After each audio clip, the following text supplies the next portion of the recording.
Et c'est parti, rebonsoir à toutes et à tous. On se retrouve avec Eliezer. On continue donc les péripéties, les histoires de géopolitique. Et on fait un saut en arrière dans les années 90, début des années 90, les accords d'Oslo. Et on va un peu sortir aussi, on ne va pas parler que de la Judée-Samarie, mais on va développer un peu. Tu vas nous parler aussi de la notion du post-sionisme. Les Chavod Eliezer pour Midrashet Yehuda Manitou. D'accord. Bonsoir à tous.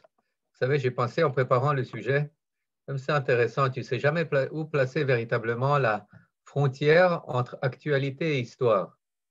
À partir de quand est-ce qu'un événement fait partie de la discipline historique et jusqu'à quand il fait partie de la discipline, je ne sais pas, contemporaine, de Sciences Po, etc., etc. Je pense que là, on est vraiment à la limite, surtout si on s'appuie sur pas mal de déclarations du début des années 2000 de personnes qui n'étaient pas connues pour leur position de droite et qui, à partir de 2000, ont dit Oslo est mort, Oslo est mort, Oslo est décédé. Et, et donc, on peut dire effectivement que à partir de ce moment, ça fait partie de l'histoire, d'une histoire naturellement qui a beaucoup d'influence sur nous, sur notre actualité, mais dont on a encore beaucoup à apprendre.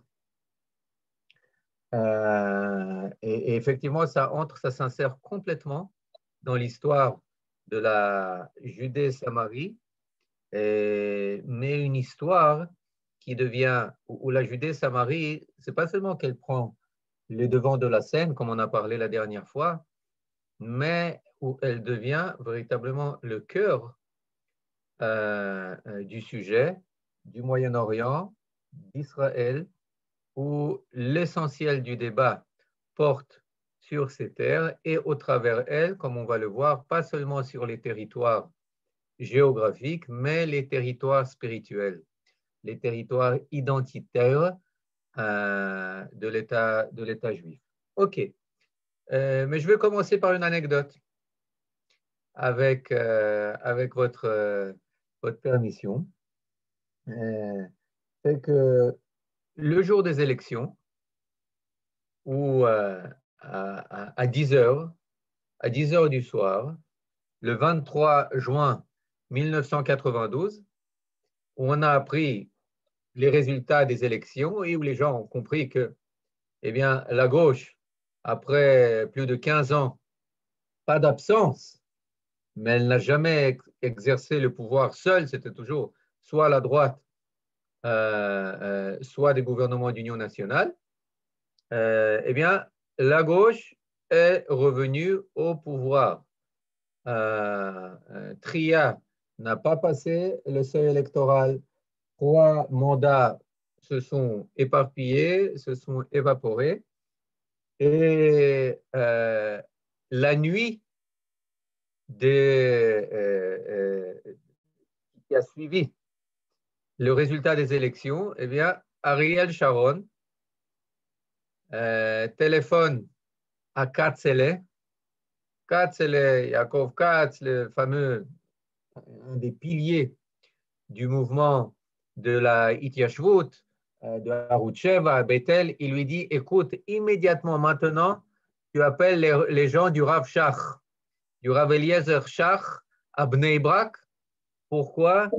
Pour qu'ils envoient 500 familles entrer dans les bâtiments qui ne sont pas encore prêts à les accepter, mais qui sont suffisamment, il y a suffisamment de toits, de murs, d'électricité, etc., pour entrer, prendre place dans une ville qui aujourd'hui est connue comme Modi'in Elite.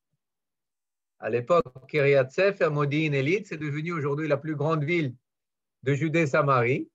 Eh bien, la prise de position, la alia la karka, comme on dit, eh bien, elle a eu lieu quelques heures après le résultat des élections de juin 1992, lorsque 500 mishpachot harediot viennent prendre possession avec une avance certaine sur ce qui était planifié à Modi'in-Illit. Ce n'est d'ailleurs pas le seul Yishuv qui a été fondé le 26 ou le 24 juin 1992. Il y a un autre Yishuv qui comprend que s'il ne monte pas maintenant, eh bien, il pourra attendre. Il est pas moins connu, il est beaucoup plus petit, mais il n'est pas moins célèbre. C'est le Yishuv de Nofei Prat. Nofei Prat, lui aussi, des familles pratiquantes, religieuses, des familles moins pratiquantes, s'unissent pour fonder ce Yishuv. Les deux prennent position parce qu'ils savent qu'avec ce gouvernement, tout peut être gelé du jour au lendemain. Et effectivement, l'une des premières décisions, une fois que le gouvernement est formé, naturellement ça lui prend quelques semaines, mais une fois que le gouvernement est formé, eh bien, le Mafdal n'en fait pas partie, aucun parti de droite n'en fait partie. Il s'appuie, un gouvernement de gauche et d'extrême gauche qui s'appuie aussi sur les voix des députés arabes. Eh bien, l'une des premières décisions que le gouvernement prend, c'est de geler complètement toute la construction en Judée, Samarie, à Gaza, même des localités qui ont déjà été planifiées, qui ont déjà été avalisées par des gouvernements précédents. Tout est remis dans le fin fond du tiroir. Il devient beaucoup plus difficile même d'obtenir des prêts hypothécaires, etc., etc. Seul ce qui est permis, c'est initiative privée. Vous voulez construire, dans ce qu'on appelle la ligne bleue des Yeshuvim, c'est tout ce qui est permis. Donc, on entre dans l'époque du gel. Un gel sans précédent. 25 ans ont passé depuis la libération des terres, mais ce n'est pas seulement le gel de la construction, c'est aussi une marche en arrière. Une marche en arrière, et on va voir de quoi il s'agit quand on parle de marche en arrière. Je sais que notre sujet aujourd'hui, c'est Oslo et le post-sionisme. Oslo ou le post-sionisme en action. Et je vais y venir naturellement, faire une sorte de lecture idéologique, spirituelle de ce qui s'est passé. Mais avant cela, bien que j'imagine que toutes ces choses sont très fraîches dans vos mémoires, dans nos mémoires, j'imagine que la majorité des personnes qui nous écoutent et celles qui parlent aussi, eh bien, on était assez engagés dans tout ce qui se passait en Israël après 92, 93. Mais je pense que c'est très important de se remémorer quelques détails, surtout que la perspective, eh bien, elle peut aussi nous aider. Et là, je vous dis, je me base sur quelque chose de très étrange. Un ami, juste hier, véritablement sans savoir, pas français, etc., m'a envoyé une conférence fantastique de Yaakov Amidror, qui était le chef du Malal, Moatzah Lebitachon Leumi, le Conseil de la sécurité nationale. Il était avant cela général à l'armée, il était chef des renseignements militaires, etc., etc.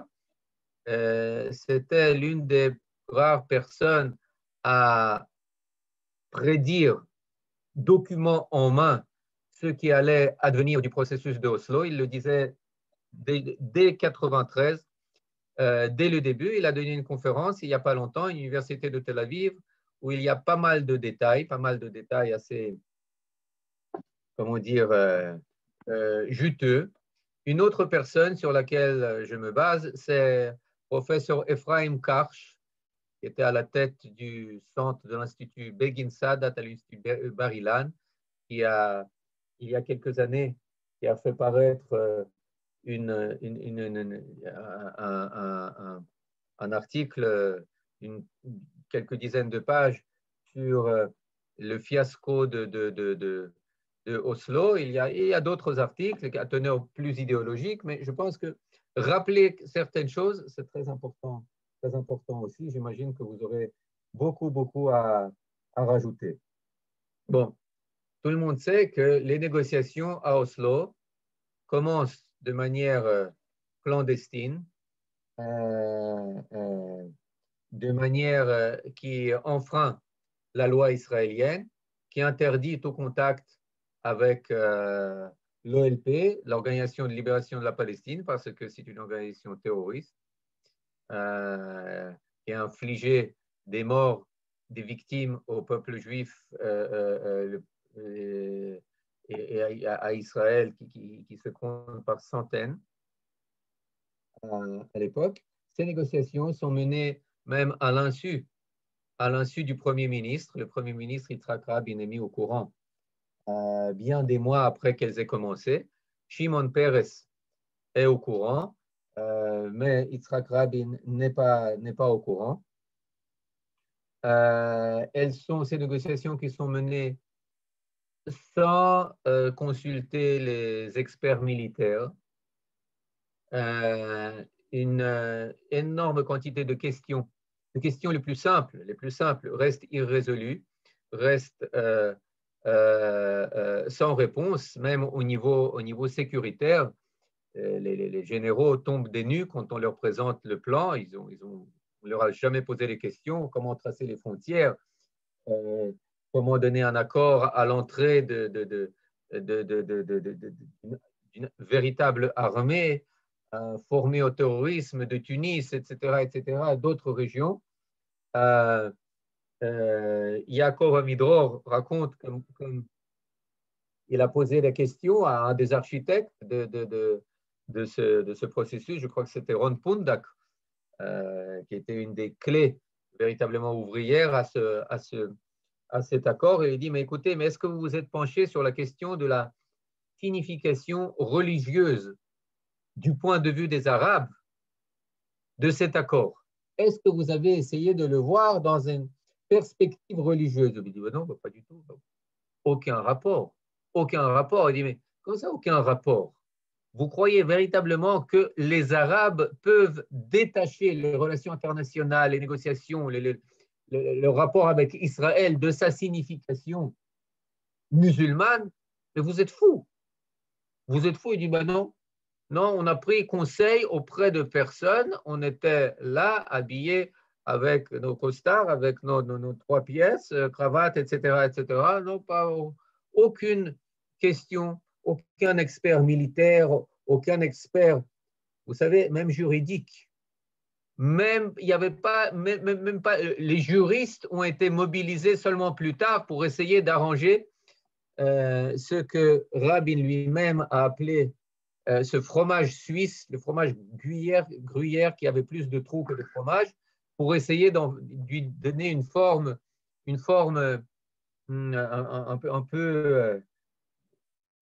un minimum cohérente.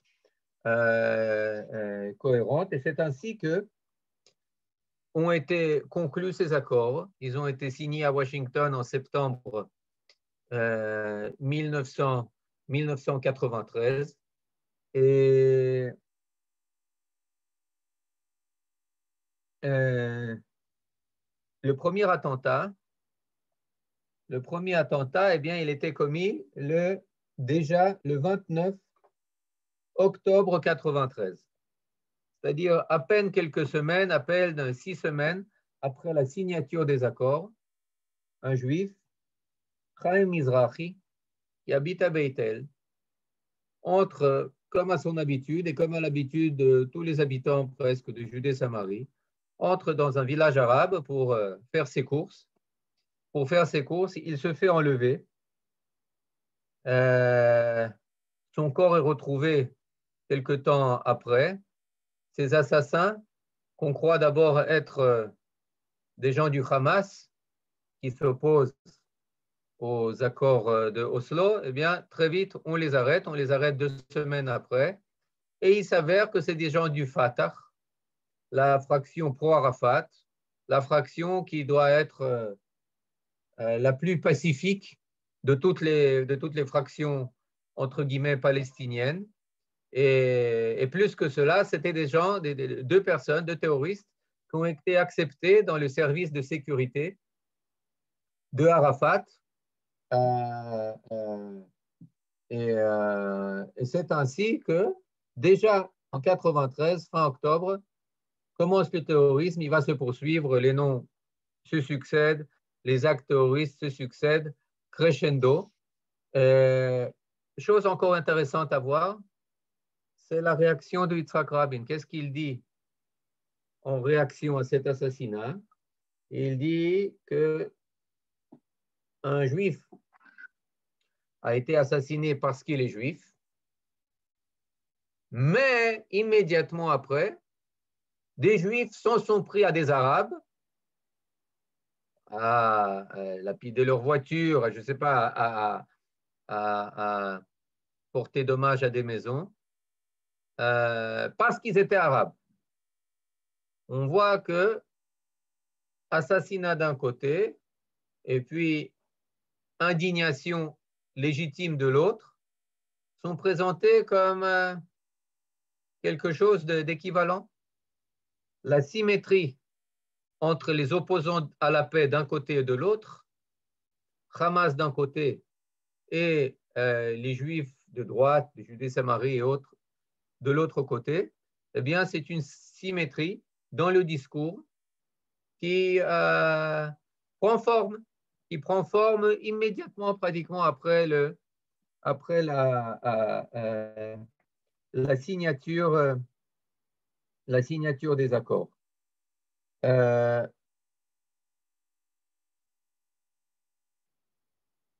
Jusque-là, Oslo. Les faits, on peut rajouter, on sait que Arafat entre à Gaza en infraction totale de toutes les limites qu'il a acceptées. Il y a un terroriste qu'on a dit il n'entrera pas. Alors, comment est-ce qu'Arafat le fait entrer? Il le fait entrer en étant assis dessus. Il le place dans le siège de sa voiture, couché, et lui, il est assis dessus. Tout le monde se pose la question, mais on croyait qu'Arafat, il marchait et de petite taille, comment ça se fait alors qu'assis dans une Mercedes qui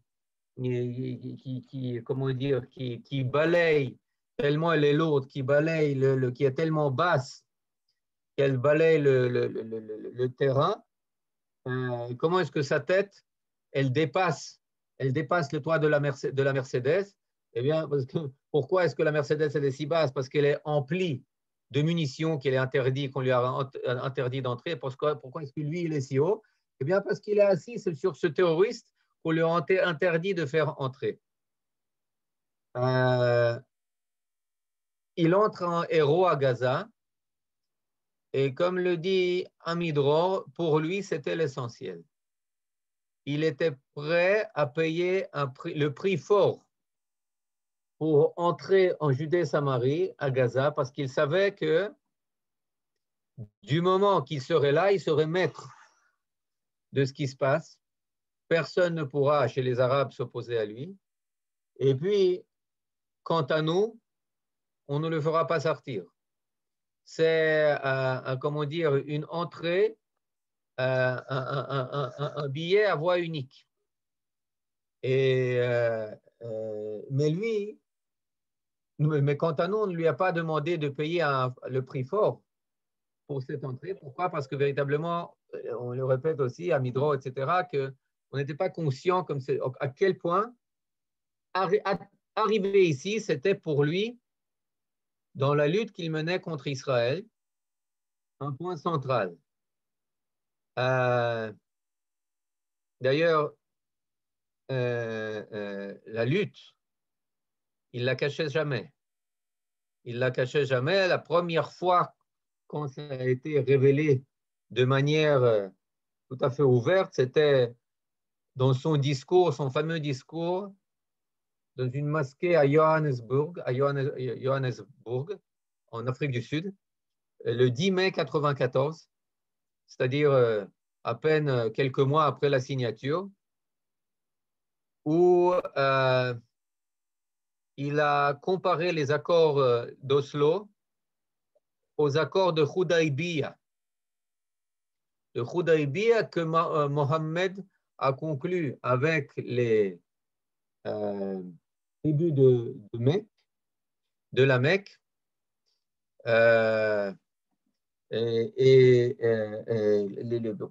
Hudaybiyah, vous avez parlé de caduc, on va y revenir, mais qui était conclu d'une trêve de 10 ans, mais qui a été enfreinte 2 ans après la signature. Ils ont été signés en 628 et enfreints pratiquement immédiatement. Maintenant, et il disait que les accords d'Oslo, c'est la même chose. C'est une ruse pour avoir un pied-à-terre, pour faire entrer nos armées. Il continue à le dire. Le djihad, on le continue. Jérusalem sera libérée. Un autre journaliste, il dit, mais très amicalement, vous savez, pour finir, il n'y aura pas deux États, il n'y aura qu'un État où Israéliens et Palestiniens vont vivre ensemble. Il ne cache jamais ses intentions et c'est très important de le savoir, c'est-à-dire que tant dans les faits, je rappelle le meurtre de Chaim Mizrahi, que dans ses paroles, eh bien, il le dit ouvertement, dans la mesure où on est prêt à l'écouter en arabe, mais même lorsqu'on l'écoute en langue, en anglais ou en traduction, eh bien, il faut y aller. Par exemple, lorsque à ce premier meurtre, alors naturellement, on lui demande de condamner. On le menace, s'il ne condamne pas, on arrête les pourparlers. Ça ne suffit pas. On appelle les Américains. Les Américains, Clinton, il soutient, oui, si tu ne condamnes pas, eh bien, ça ne marchera pas. Alors, pour se finir, qu'est-ce qu'il fait? Il envoie un fax à une agence de presse où il dit regretter.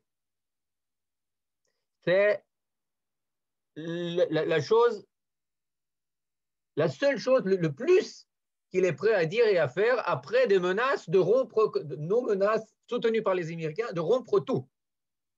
C'est-à-dire que lui, il est très...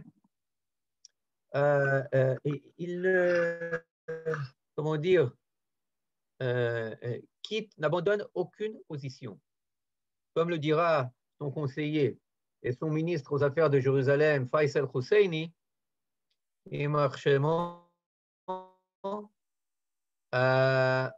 Oslo, c'est un cheval de Troie. C'est comme un cheval de Troie. On entre nos forces dans un cheval et ensuite, on prend, on en sort, le soldat en sort et il conquiert ce qu'ils doivent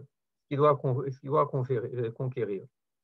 Maintenant, jusque-là, oui, vous avez parlé de Caduc. Oui, Caduc, c'était dit en 86 à Paris, lorsqu'on lui a demandé de renoncer à la charte, palestinienne qui appelle à pratiquement chacun de ces points à la destruction de l'État juif. Alors il s'est dit, mais qu'est-ce que je vais dire, comment je vais en sortir, etc. etc. Pour finir, quelqu'un lui a soufflé, il y a un mot, caduc, etc. Mais il faut dire que caduc, ça ne veut dire pas qu'elle a été annulée, elle n'a jamais été annulée. Le même Amidror de dire qu'une fois qu'on lui a dit, écoute, ça a été annulé, eh bien, il est allé immédiatement consulter les spécialistes, entre autres des juristes et des membres de l'autre cour de justice israélienne qui ont regardé ça, qui lui ont dit, écoute, ça ne vaut rien. Ce qui a été dit, cela n'a aucune signification juridique, cela ne vaut rien. Immédiatement, il est allé voir Rabin et il dit, écoute, comment dire, la révocation, l'abolition des points anti-israéliens et antisémites dans la charte palestinienne qu'on dit qu'ils ont été abolis, ça n'a absolument aucune force, aucune valeur, complètement invalide. Ça n'a pas beaucoup influencé Rabin. D'ailleurs, il y a une chose intéressante à dire, c'est que quelles que soient les propositions qui ont été faites à Arafat ou à Abou Mazen par les Américains, les plus généreuses, qui comprenaient des cas, comprenaient, etc., même un retrait presque pratiquement total d'Israël, de tous les territoires, etc., les Arabes ne disaient jamais oui. Ils n'acceptaient aucune carte, à sous-signer véritablement à aucune carte. Et jusqu'à ce que Arafat ait rencontré Plantu. Vous connaissez le caricaturiste du monde. Plantu, alors Plantu, enfin, il ne s'est pas planté. Et il dit, écoutez, je vous pose pas de questions, je vous donne un crayon et une feuille de papier. Et c'est vous qui allez me dessiner Israël de votre choix. Dessinez-moi Israël de votre choix. Quelles sont les frontières d'Israël pour vous? Quelles sont les frontières d'Israël? Réponse? Pas de réponse. Pas de réponse, pas de dessin. Pas de dessin. Et j'enchaîne sur encore un récit de Yaakov Amidror dans le cadre de discussions avec des intellectuels arabes.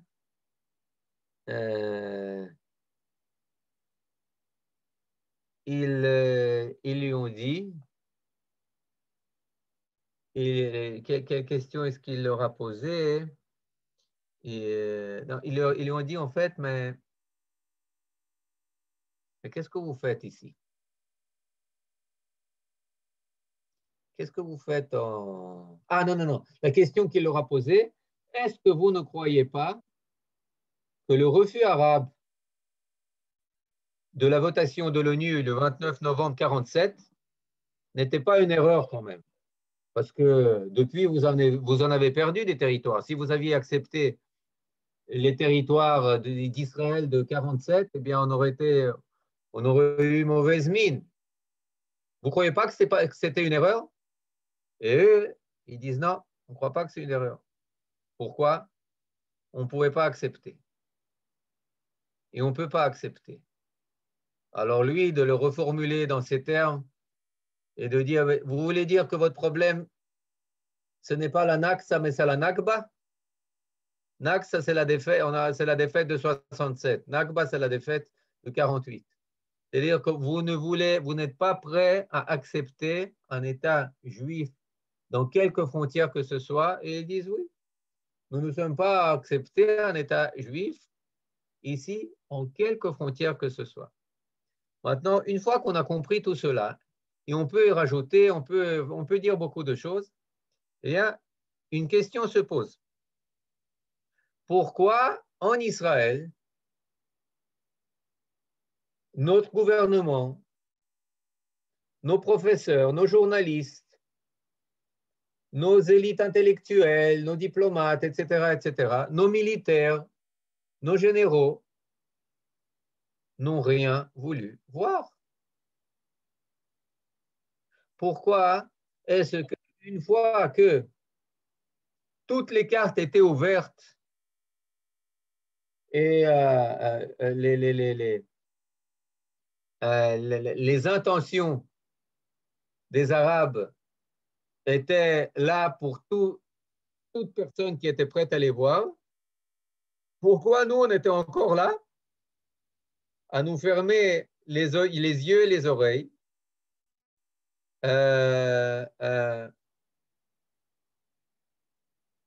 et essayer de renier la réalité? Et là, je pense que la réponse, elle est difficile, mais elle est beaucoup plus simple qu'on le croit. Elle est difficile à un niveau spirituel. Elle est simple à un niveau théorique. Qu'est-ce que c'est le post-sionisme? Qu'est-ce qu'il soutient? Eh bien, il dit la chose suivante, une chose très simple. Le sionisme a atteint tout, oui, pas ceux au pouvoir, d'accord. Le sionisme a atteint tous ses buts, sauf un. Il voulait un État, il y a un État. Il voulait l'agriculture, il y a l'agriculture juive. Il voulait l'armée, il y a l'armée. Il voulait la langue, il y a la langue. Il voulait le travail juif, il y a le travail juif. Il voulait l'indépendance, il y a l'indépendance. Il voulait un gouvernement, un parlement, une cour de justice, etc. Il a tout.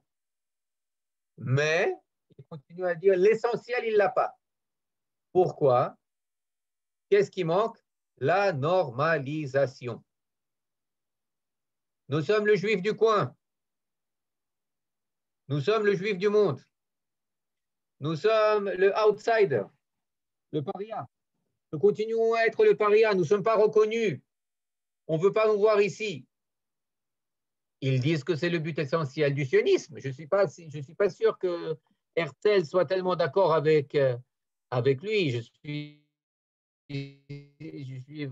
pas sûr non plus que Ben Gurion ou Berl Katzenelson, sans parler de Begin et de Jabotinsky, etc., qu'ils voyaient le but du sionisme en ces termes. Lorsqu'ils parlaient comme Herzl du sionisme comme idéal infini, lorsqu'il parlait comme Ben Gurion d'Israël comme superpuissance morale, comme une lumière au peuple, etc., etc. Mais eux, c'est ce qu'ils soutiennent. C'est ce qu'ils soutiennent. Ils disent que le but de Herzl, c'était de se normaliser. C'était peut-être le but de Jonathan Ratosh. C'était peut-être le but de Yelin Moore, du mouvement cananéen, ultra minoritaire. Mais ce n'est certainement pas le but ni du Mapai, ni du Kherout, ni de l'énorme, l'écrasante majorité des pères fondateurs. Mais en tout cas, c'est ceux qu'ils soutiennent. Et de là, si on veut la normalisation, il faut renoncer au sionisme. Et là, je voudrais lire un article percutant. Mais avant cela, peut-être des questions, des commentaires, des remarques. Gérard, vous voulez dire quelque chose? J'ai vu, regarde.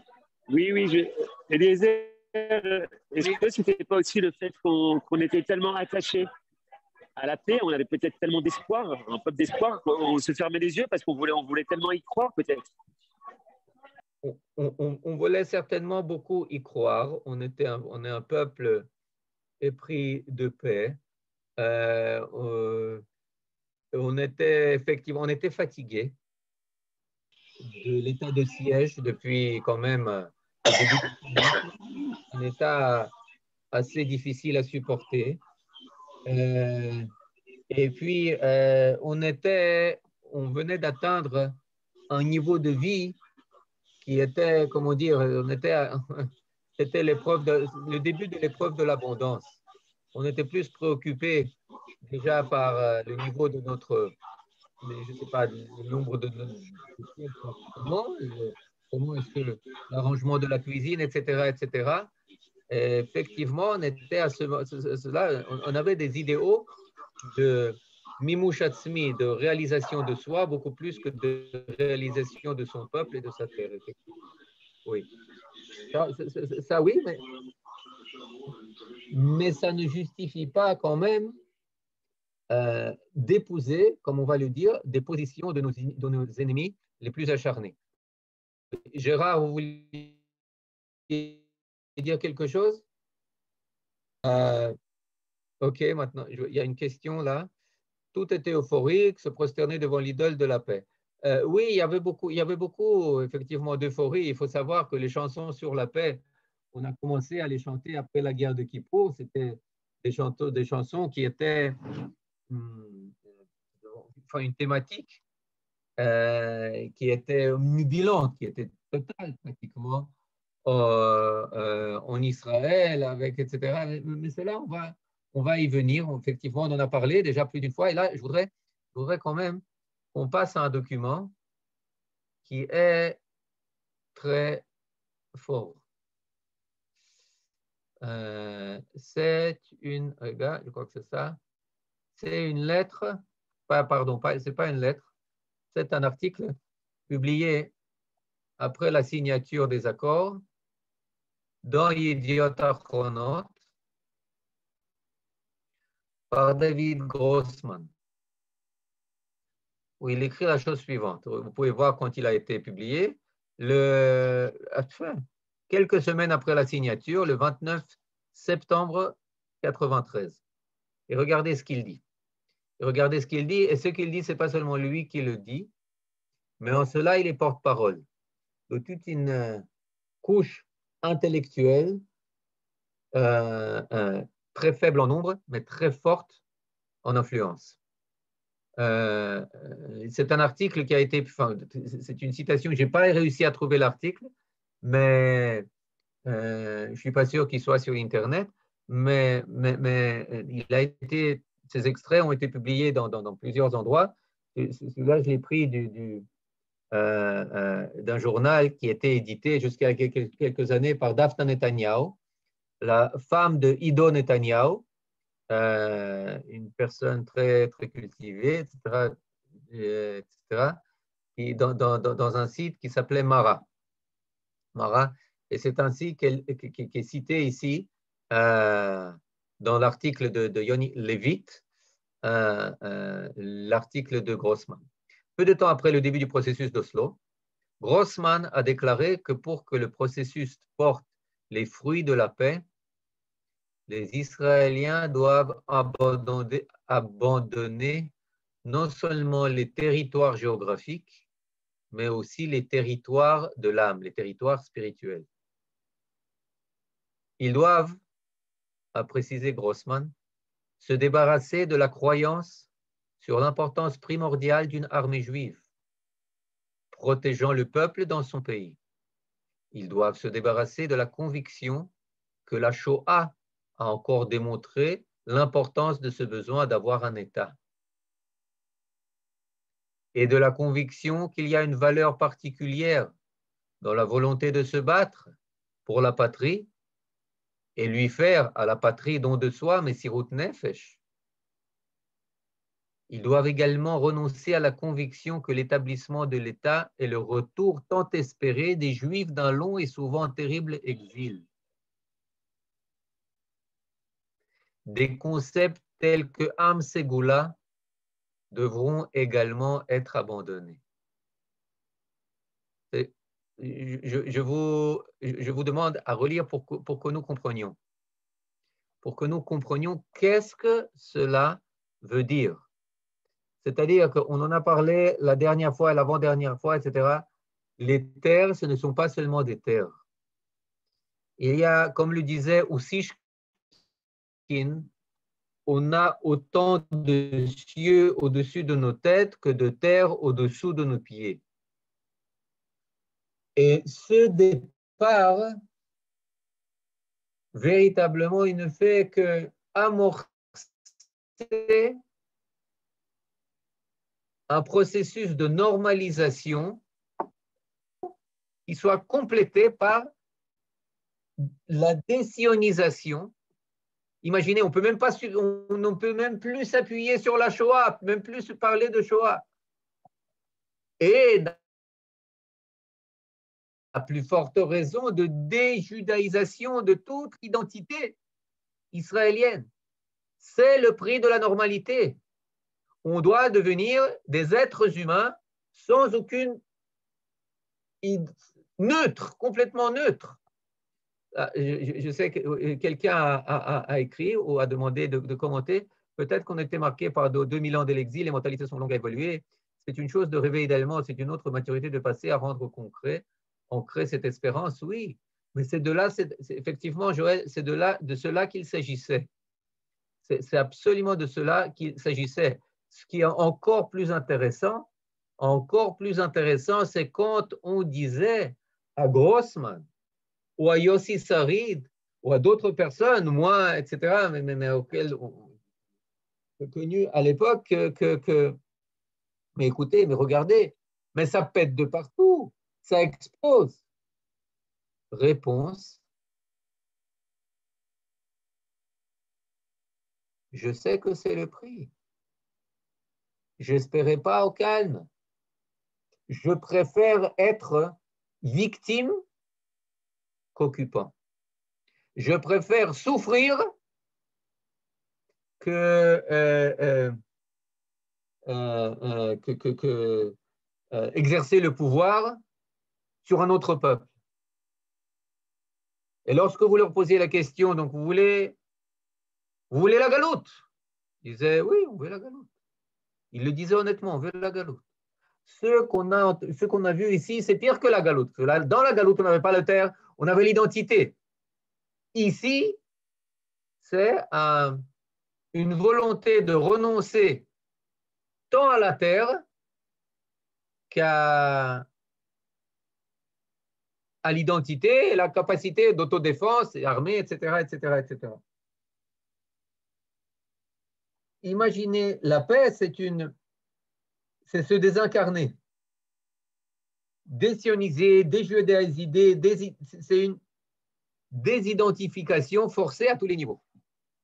Comprenez? Ensuite, vous pouvez voir encore d'autres choses. Il est écrit ici. Je sais que ce n'est pas facile, mais là, l'article continue. L'élite culturelle a précédé le camp dans ses attaques contre le sionisme. Ces attaques exprimaient la conviction, pas toujours formulée explicitement, que l'abolition du judaïsme de l'État apaiserait l'esprit de ses ennemis. Elle a été suivie, comme toujours, par des universitaires et des journalistes, et à l'époque du procès d'Oslo, ils ont habilement affiné leur argument.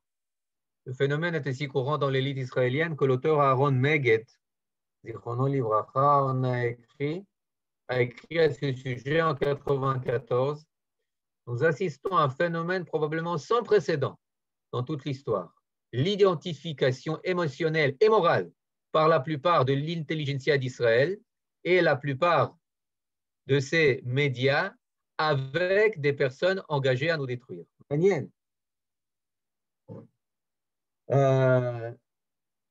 Manien Meod. Donc là, Ken, Sophie, je vous écoute. Sophie, vous avez levé la main. Comment est-ce que je vous donne la parole? Sophie, oui, Sophie a levé la main. Oui.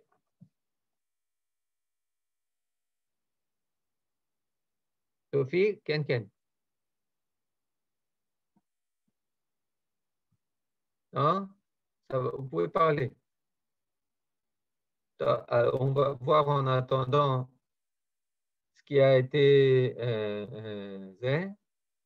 les remarques. Les Arabes ont changé de parti, ils ont porté leur combat sur le plan des idées, de la morale, en visant la gauche. Oui, bon, le combat, il va se métamorphoser à plusieurs étapes. Là, c'était la mise en œuvre de ce qu'on appelle le plan par étapes, Tochnit HaShlavim, le plan de la destruction d'Israël par étapes, voté en 1974, d'ailleurs sous l'initiative et l'appel du président tunisien, Bourguiba. C'est lui qui l'a proposé. Enfin bon, j'imagine que c'est des choses qui sont suffisamment connues.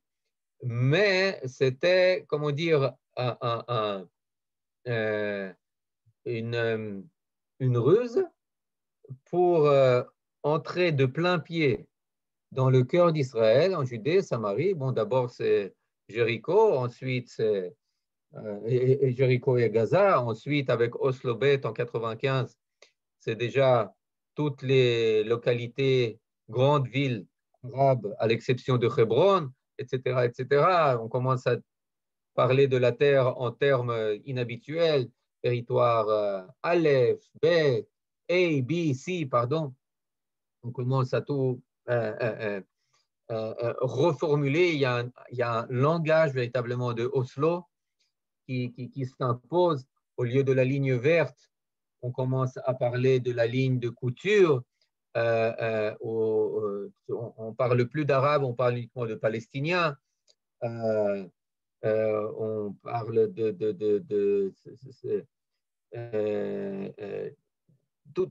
toute la terminologie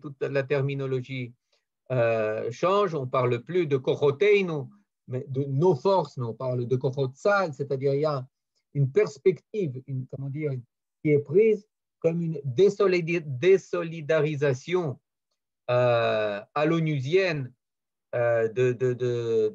des gens qui sont là à nous défendre. Notre presse, nos organes de presse parlent de Tzahal comme si c'était une armée à part. Kochot Tzahal, c'est plus Metoseinu shavu beshalom, nos avions sont retournés à la paix. Non, non, non. Metosei Chel HaAvir, les avions des forces de l'air, etc., etc. Tout est aseptisé et, et de là, on comprend que comment est-ce que cela se passe? Eh bien, parce qu'une très, très grande partie des élites intellectuelles qui sont, eh bien, c'est le flux, c'est les ondes, c'est ce qu'ils transmettent sur les ondes, c'est ce qu'on chante, c'est ce qu'on écrit, c'est ce qu'on enseigne. Il y a à l'université les sociologues critiques, les nouveaux historiens, tout d'un coup, ceux qui enseignaient à nos enfants, eh bien, ça change jusqu'aux années 80, jusqu'en 93, eh bien, on voit, pour parler de comment on appelle ça, de la guerre d'indépendance, eh bien, on nous présente des cartes, on voit des flèches qui vont sur Israël, c'est-à-dire avec les armées arabes qui attaquent. Et puis tout d'un coup, Shulamit Aloni devient ministre de l'Éducation. Ensuite, ça va être d'autres personnes.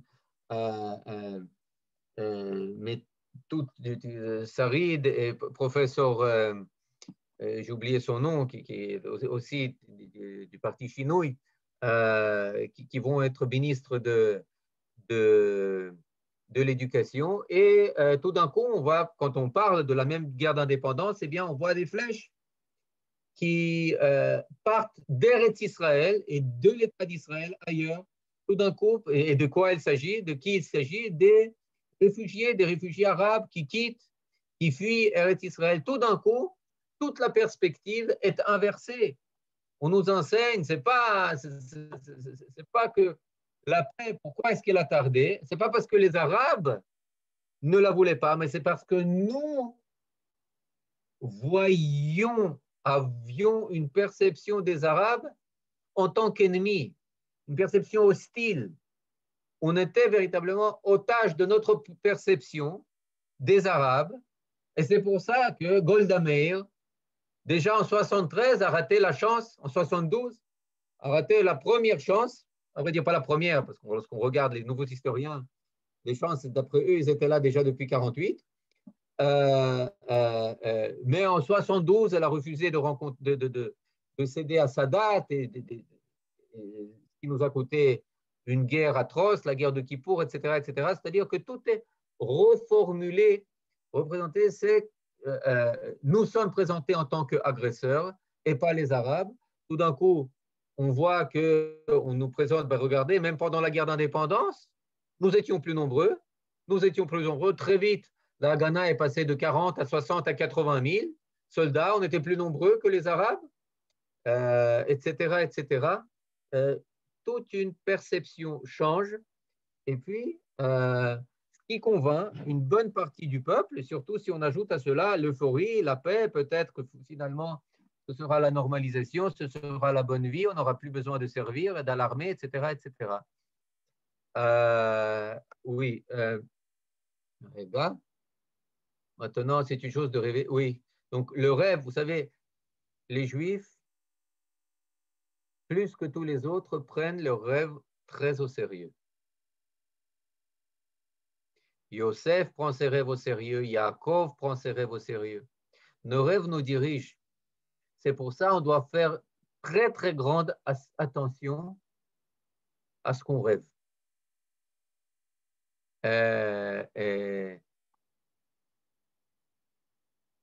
Voilà, pour s'en faire un soutien. Ce n'est pas le syndrome d'Oslo, c'est le syndrome de ce. Absolument, absolument, absolument. Oui, oui, oui. Oui. Et on s'identifie avec nos ennemis, mais ce qui importe, c'est qu'il faut voir, il me semble que c'est l'essentiel de la chose. L'essentiel de la chose, c'est que Oslo ne doit pas être vu avant tout dans un aspect politique, stratégique, territorial. C'est avant tout un processus spirituel. C'est avant tout un processus des idées et un processus où on inverse les rôles. On transforme le bourreau en victime, la victime en bourreau, et on entre dans une vision où les sionistes, les juifs, Israël sont les permanents responsables de toutes les catastrophes du Proche et du Moyen-Orient. Tout d'abord, nous sommes coupables. Avant tout, coupables. Comment elle va la chanson? Coupable. Et c'est un changement, on peut creuser un peu plus profondément. Pourquoi es-tu coupable?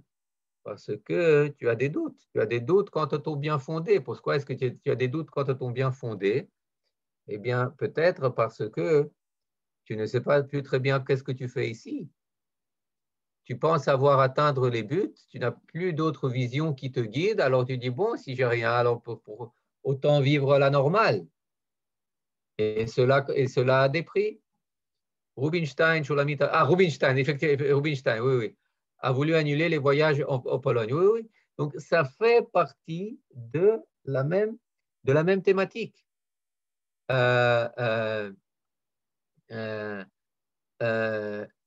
Il y a un professeur de l'université de Tel Aviv, Yehuda Elkana. Il disait, on ne peut pas être un état normal avec la mémoire de la Shoah. On doit effacer, on doit oublier délibérément la Shoah parce qu'elle nous empêche d'être une démocratie. Il le dit ouvertement, on ne peut pas être un état démocratique avec un héritage comme la Shoah. Alors on veut effacer. C'est chose intéressante parce qu'il y a quelques années avant cela, eh bien, lorsqu'on voulait normaliser, eh bien, on normalisait comment? On normalisait. Pour se normaliser, on devait effacer le Tanakh, certainement ne plus le prendre au sérieux. On devait effacer les droits historiques, on devrait effacer Bar Korba, on devrait effacer les Maccabim, on devait effacer le Mont Sinaï, etc., etc., toutes ces choses-là. Et en contrepartie, eh bien, Amos Oz, il dit non, non, non, bon, on a. Quelle est notre légitimité? Notre légitimité, c'est celle du naufragé, comme il l'a écrit dans un de ses récits, celle du naufragé qui attrape un morceau de bois, une planche de bois à laquelle il s'accroche pour ne pas se noyer. Et une autre personne sur cette planche de bois, il dit, mais écoute, si je ne m'accroche pas, je me noie. Je fais glou-glou. À quoi il faisait référence? Il faisait référence à la Shoah. À la Shoah, nous sommes des rescapés, nous avons nulle part où aller, on a trouvé cette terre comme un morceau de bois. Mais Grossman, en 93, il est prêt à renoncer au morceau de bois. Il est prêt à renoncer même à la Shoah, qui est une dévaluation totale de nos droits à cette terre, qui ne nous reconnaît plus que les droits en tant que victime. Lui, il est prêt à renoncer, à abandonner même le droit de victime. Cloum.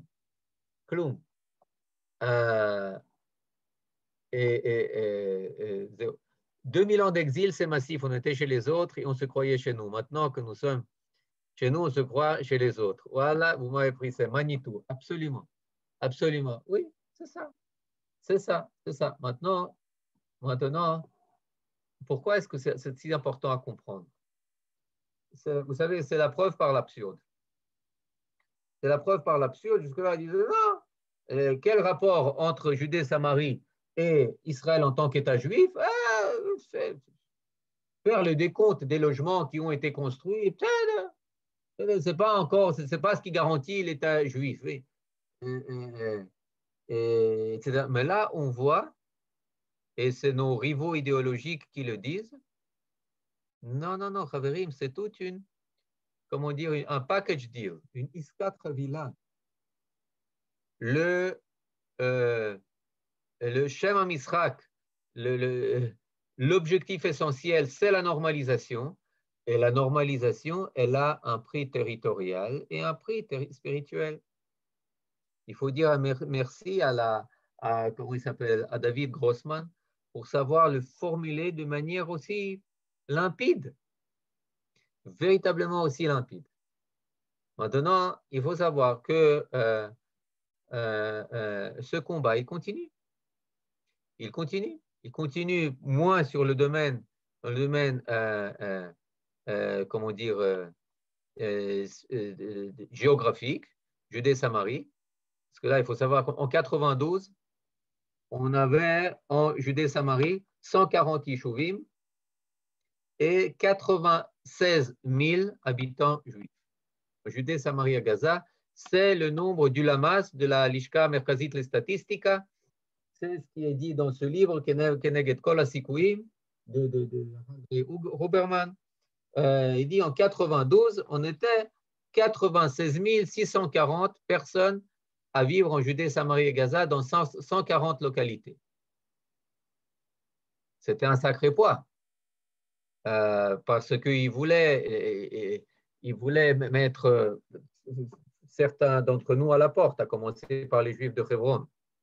Commencer par les Juifs, c'était une condition de Arafat. Pourquoi est-ce que ça n'a pas marché? Parce qu'on n'était pas seulement le millier de Juifs de Hebron, à l'époque beaucoup moins, mais parce qu'il y avait 100 000 Juifs qui allaient empêcher cette expulsion. Mais ce n'est pas seulement la démographie.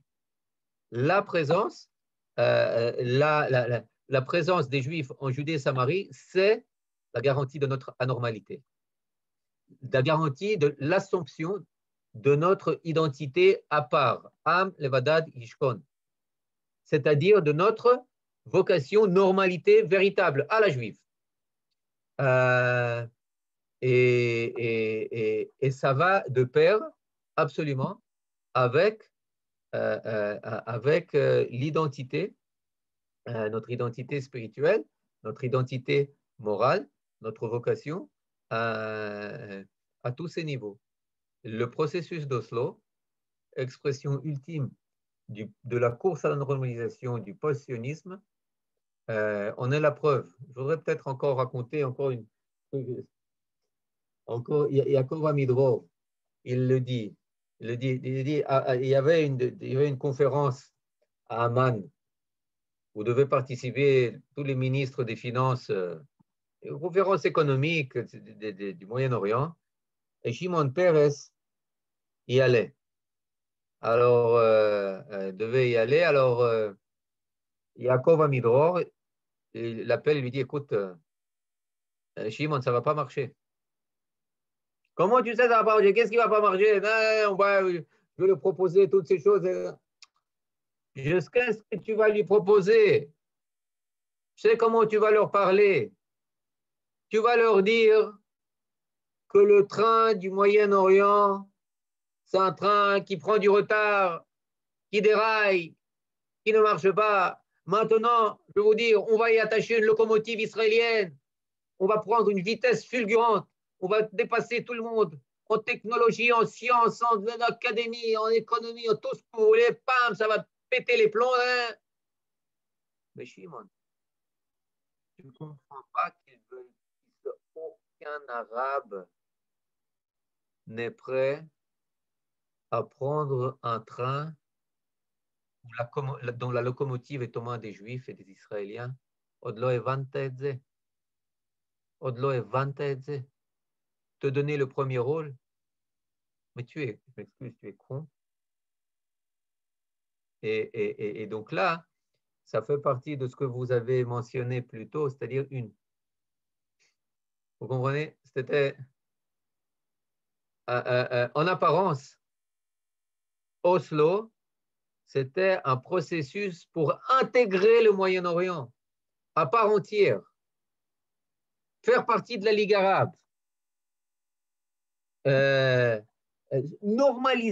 normaliser tout à fait, c'est-à-dire faire partie intégrante de la réalité, ne plus être comment dire, le canard, comment dire, noir, ou etc., le chat noir, peu importe, vous savez mieux que moi. Et quel en était le résultat? Le résultat, c'est qu'à Oslo, on s'est présenté de la manière la plus burlesque, la plus déconnectée, la plus artificielle qu'Israël puisse avoir au Moyen-Orient. Parce qu'on s'est désincarné.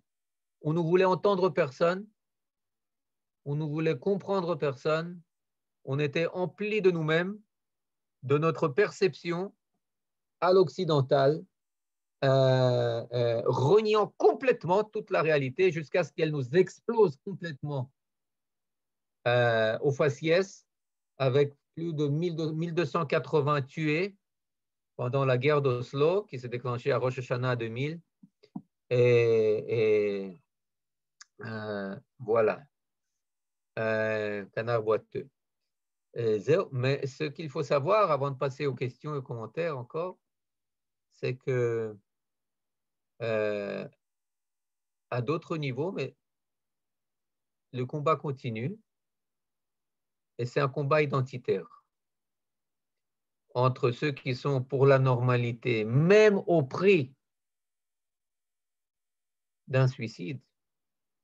Il faut savoir, Ephraim Karch, il dit que Oslo, c'était, il faut le dire, c'était l'erreur la plus grande commise par des dirigeants d'Israël durant toutes ces années d'existence. Aucune erreur n'atteint les chevilles de Oslo. C'était, lorsqu'on le voit, c'était presque comme une tentative de suicide. Baruch Hashem, Kadosh Baruch Hu nous a donné les forces de surmonter cela. Entre parenthèses, il faut dire que des contacts en 92 entre les Moetzet Yesha et Rabin, des contacts comment dire, plus tranquilles, plus silencieux, c'était des contacts très très bons. Très très bons. Il y a beaucoup de constructions pour finir de routes de contournement, etc., etc., etc. Mais ce n'est pas l'essentiel. C'est pas l'essentiel. Comment alors comprendre la tiédeur suite aux accords d'Abraham? Ils ont été réalisés par les bonnes personnalités. C'est pas seulement ça. Les accords d'Abraham, regardez rien que comment ils s'appellent. Les accords d'Abraham. C'est des accords qui ne renient pas les racines spirituelles d'Israël et d'Ishmaël, mais qui s'ancrent dans ces racines, qui sont conclus entre deux cousins, de proches, neveux, peu importe, mais deux membres certes éloignés, mais qui ont des sources, c'est-à-dire ce sont des accords qui sont conclus sur l'assomption de son identité et pas sur son reni. Et c'est pour ça que les osloïstes ne veulent pas entendre parler d'Abraham, parce que Abraham, il veut véritablement la paix. Il veut véritablement mais une paix qui assume. Les accords d'Oslo, ils veulent pas. La paix, c'est pas l'essentiel. La déjudaïsation, la désionisation, la normalisation, c'est ça l'essentiel. Vous comprenez, ce sont des accords d'une teneur tout à fait différente. Et ce n'est pas pour rien que l'Europe n'a envoyé aucun de ses représentants à la signature de ces accords. Parce que ce n'est pas cela qu'elle veut. les accords d'Abraham, ce sont les accords qui ont été conclus sous comment dire, l'égide des Américains, de Trump, de l'administration de Trump, entre Israël et les Émirats arabes, Bahreïn, le Soudan, enfin, le Soudan est venu plus tard, Maroc est venu plus tard, mais ce sont des accords qui contournent, qui renient le droit de veto de l'organisation de l'autonomie palestinienne et qui disent, bah, écoutez, on peut vivre ensemble, on a des sources communes, on a des avantages, on a beaucoup de choses à se dire, on n'a pas que des rivalités, on a etc., etc. Cette antithèse des accords d'Oslo, oui, oui, c'est l'antithèse des accords d'Oslo, absolument, il faut le savoir, il faut le savoir. Voilà, bon, j'imagine que vous avez beaucoup de choses à dire, à penser, à commenter. Ken, Bevakasha, Johan, peut redonner la parole. Toda Rabba, un grand merci Eliezer pour cette analyse politique et également, comme tu l'as dit, également spirituelle de ces accords d'Oslo. Et vous allez pouvoir maintenant ouvrir vos micros. Eliezer aussi, il faut que tu rallumes ton micro. On a encore 5 minutes pour poser des questions. Les accords d'Abraham, on oublie un peu, hein, c'est un autre sujet, donc on reste concentré sur le sujet de la conférence. Ils sont là, oui. C'est un véritable tournant, oui. Oui, je suis d'accord, c'est un tournant. C'est un tournant.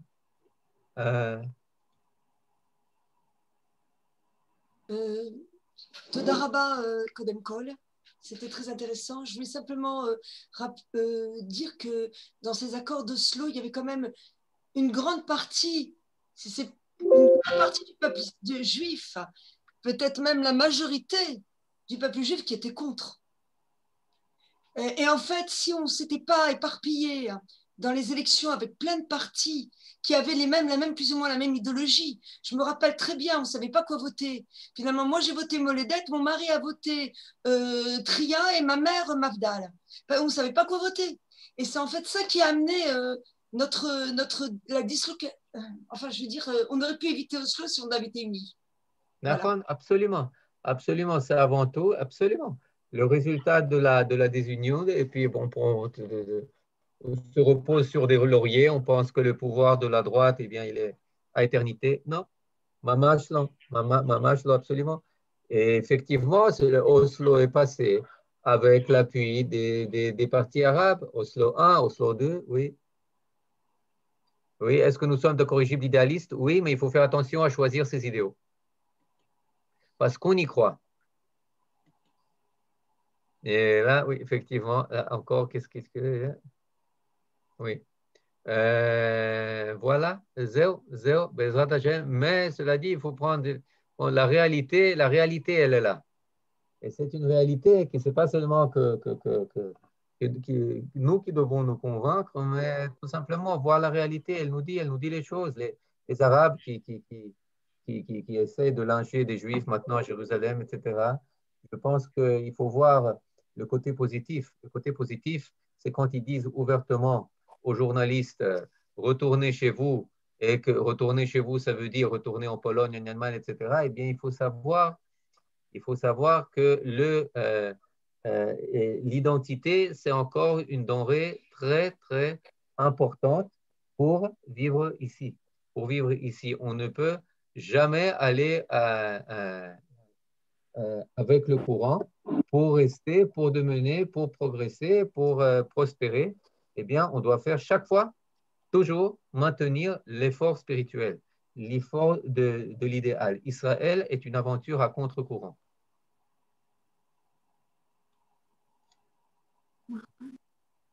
Masochiste, non. Non, mais tout simplement, on veut faire advenir des idéaux qui ne sont pas encore, qui ne doivent pas être, dont le temps n'a pas encore, pour lesquels le temps n'a pas encore sonné, la paix, etc., etc., etc. Masochisme, non. Tout simplement, nous avons foi dans l'humanité et très souvent, on est prêt à tout pardonner à des ex-terroristes, etc., etc. Et je pense que ça fait partie de l'âme de l'âme juive. Mais effectivement, si on ne traite pas avec précaution tout ce que Akadosh Baruch Hu a mis dans notre âme, eh bien, l'idéalisme, le don de soi, l'amour du prochain, eh bien, l'amour du prochain, on ne doit pas aimer Abou Mazen. Le don de soi, on ne doit pas le faire avec Gaza, etc., etc. Il faut orienter ces denrées inestimables qui font la nature de l'âme juive. Voilà. Tov, merci à vous. Merci à vous. Be'ezrat Hashem, mamash, mamash. C'était Al si. sorot tovot, sorot. תודה רבה. Kol tov, kol tov. Rak tov. תודה רבה.